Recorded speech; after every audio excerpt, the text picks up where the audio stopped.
आपण पेटवतो ताप. ताप हे प्रत्येक गोष्टीतनी ताप देणारी गोष्ट आहे. त्याच्यामुळे म्हणतो तापावरच्या गोष्टी तापावर सोडा. गावातनी बऱ्याच प्रकारच्या गोष्टी इथे होतात. म्हणजे तापावर राजकारणा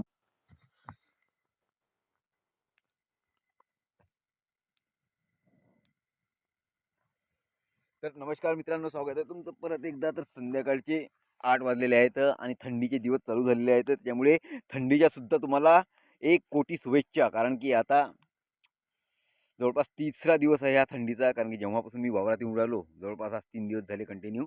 आणि आज समजून राहिले की थंडी पडून राहिली म्हणून. आणि आज जरा जास्तच आहे, कारण की आज भासून राहिली आपल्याला. मित्रांनो, सगळ्यात महत्त्वाची गोष्ट म्हणजे ग्रामीण भागातली सगळ्यात विशेष गोष्ट ही ती म्हणजे ताप. कोणी त्याला शेकोटी म्हणते, कोणी त्याला अलग अलग आपापल्या गावातनी वेगवेगळ्या नावाने त्याला बनतात ताप. आणि इथेच सगळ्या गोष्टीचा उगम होऊन जातो, ते म्हणजे टॉक्सिक रिलेशन. आता थंडीतनी 4 माणसं 4 पोट्टे जर इथे येऊन बसले तर तापून राहिले तर, आणि तापता तापता जर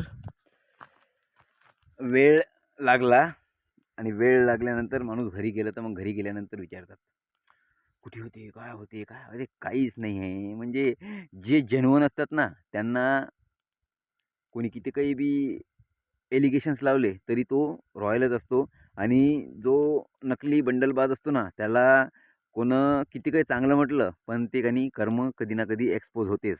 त्याच्यामुळे सगळ्यात जास्त नात्याला टॉक्सिक नातं बनवणारा हे ताप असते. या तापावरच ग्रामीण भागातली गोष्ट करून राहिलो मी. या तापावरच गोष्टी निघतात तिकडल्या आणि त्या गोष्टी कोणी आत्मसात करतात, कोणी इग्नोर करतात. पण या तापावरच्या गोष्टी हे इग्नोर करण्यालायक जास्त असते. कारण की इथं अनेक बुद्धीचे अनेक बुद्ध्यांक असलेले लोक येतात, ताप करतात. बाकी राजकारणी लोकसुद्धा इथं